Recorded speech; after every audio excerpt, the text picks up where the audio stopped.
Keyinki söz Sadakan Bisanbaевичке берилет.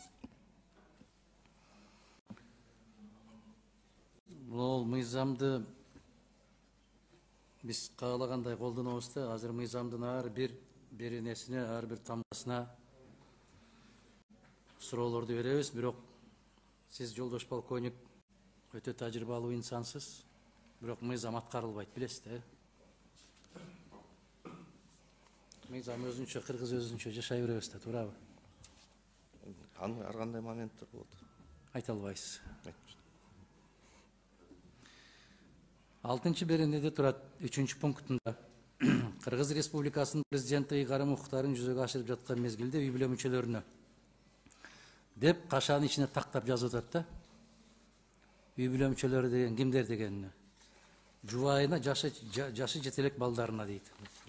А сиздин кызматкерлериңиз жашы жетип үйлөнүп балалуу болуп калгандардын аркасынан деле жүрбөйбү коштоп? Биз мыйзам чегинде эле иштейбиз. Жок, кечирип коесуз. Анда мен башка жакты көрүп атат экенмин да. Же Кыргыз Бишкекте же коштон мамлекеттердин президентинин балдары жүрөбү, жанагы коштоо менен, коргоочулары менен. Же мен кино көрүп атамын, же башка жактан жүрүп атамын. Айта албайт экенмин. Биздин кызматкерлер Айта албайсыз, азырынча айта албайсыз. Частный, может быть, охранный агентстволорго айтылат. Мен ошондуктан айтам да, мыйзам өзүнчө бул жакта кала берет. Биз өзүбүзчө жашай беребиз. Ошон үчүн мыйзам алуунун деле кажети жок бизге. Кожоюн эмне десе ошондой болот деп эле бир эле статьядан алып койбойлубу? Кимдер корголот, кожоюн чечет, кимдерден коргонуу алынат, кожоюн чечет. Бүттү, бир эле статья. 7-чи беренени караңыз. Кимдерге берилет дегенде, сиз ушул 7-чи беренеге президентти жазышыңыз керек эле. Президент өзүнчө 6-чы берене кылбай. Биз өтө эле ашырып жиберебиз да, жолдош полковник. Өтө ашырып жиберебиз. Кыргыз Республикасында мамлекеттик кызмат орундарын ээлеген адамдарга мамлекеттик күзөттү берүү деген жерге биринчи ошол президенттен башташ керек да. Катары менен эле айтып коюш керек. Аны өзүнчө берене кылып. Кайран. Мына 3-чү пунктунда турат, Кыргыз Республикасынын Конституциялык сотунун төрагасына деп. Конституциялык соттун төрагасы кылмыш жаза иштерин карабайт. Ага тиешеси жок. Өзгөчө рецидивтер менен анын жумушу жок. Конституция бузулду, бузулбады деген гана маселени карайт. Аны дагы эгер Кыргыз Республикасынын жараны кайрылса, кайрылбаса 15 жыл бир да кагаз карабайт. Кандай дейсиз? Бул эми конституциянын негизинде Жок, конституциянын негизинде эмес. Бул бир учурда болгон, себеби да белгилүү. Бирок азыр эми анын себеби жокко дейм да. Эми карап көрсөңөр кичине. Сиз экөөбүз кызматты бирге баштаганбыз го. Бир себептер менен ушундай болуп кирип калган. Бизде ушундай эмеспи? Вице-премьерлер бардыгы бирдей милдетке, бирок бир вице-премьер өзгөчө милдетке деген сыяктуу эле. Соттордун төрагасы да кезинде ушундай болуп калган. Ушуга кандай карайсыз? Урматтуу кесиптештер, биз Конституциялык соттун төрагасын бул тизмеден чыгарышыбыз керек. Менимче Конституциялык соттун төрагасы мүмкүн болушунча элдин арасында жүргөнү жакшы. Кыргыз Республикасынын конституциясына ылайык жарандардын бардыгынын укугу бирдей. Муну бекер эле киргизип атасыздар. Мен азыр жаңы шайланган конституциянын төрагасын билем. Ал киши өтө жөнөкөй, жупуну киши. Ал андай коргоого муктаж эмес болсо керек. 9-чу берене. Мен өткөндө Чыңгыз Азаматович биринчи күнү Баткенде болуп, биринчи окууга катышпай калган, көрбөй калган. Ошондуктан мүмкүнчүлүк бересиздер го деген үмүттөмүн да. 9-чу беренеде башка адамдарга мамлекеттик күзөттү берүү президенттин актысы менен аныкталат эмес, мыйзам менен аныкталышы керек бардык нерсе. Биз ошон үчүн мыйзам кабыл алабыз.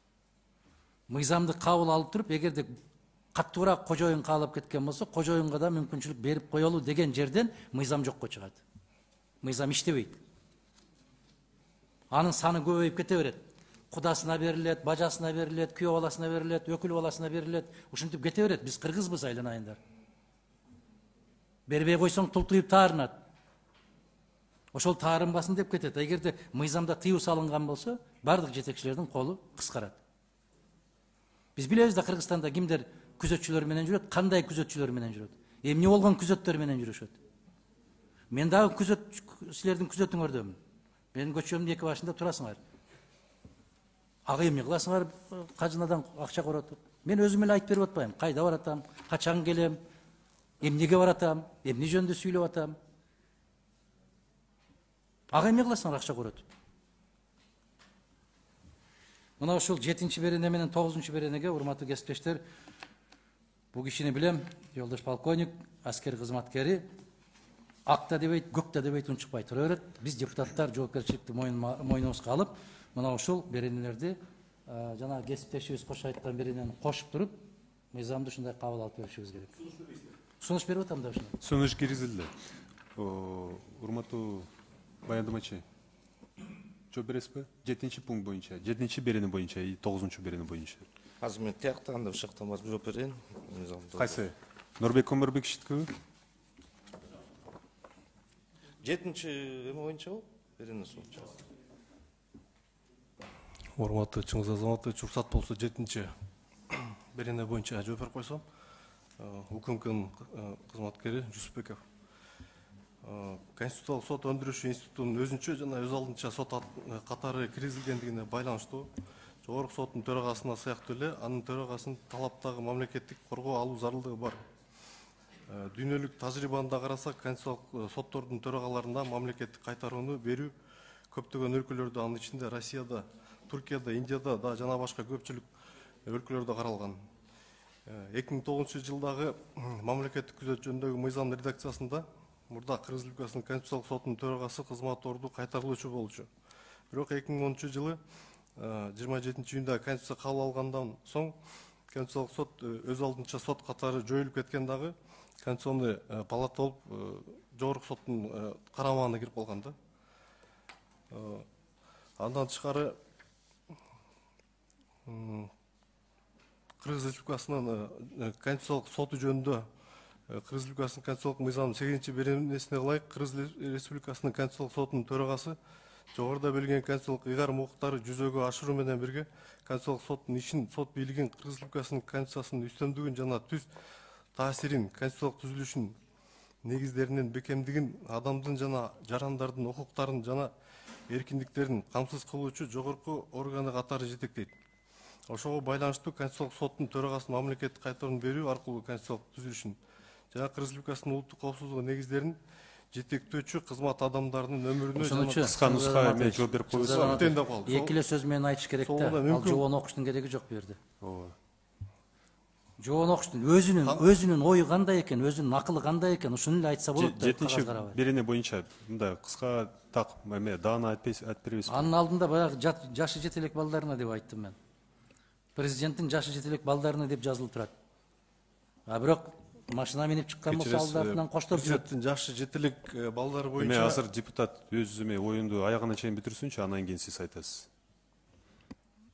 Мен айтып атам, башка чет өлкөдө жүрүп аткан жокпуз да, биз көрүп атабыз да. Же башка эч ким көрбөй атабы билбейм, мен көрүп атам да.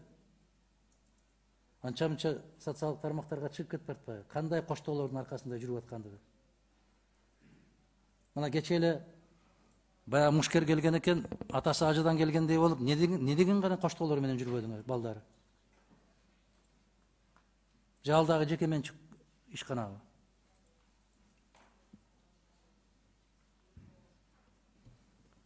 Мыйзамга биз так жазышыбыз керек, Чыңгыз Азаматович. Момда учурларда мамлекеттик күзөт берилет, бүттү. Анан тиги киши каалаган болсо берип коет, каалабаса алып коет деген 9-чу берененин 2-чи пунктун такыр алып салышыбыз керек. Мыйзам иштеш керек. Тиги кишинин түшүнүгү эмес. Бүгүн ал киши, эртең башка киши, бүрсү күнү башка киши. Келе беребиз, кете беребиз. А мыйзам так калышы керек да. Түшүнүктүү. Процедура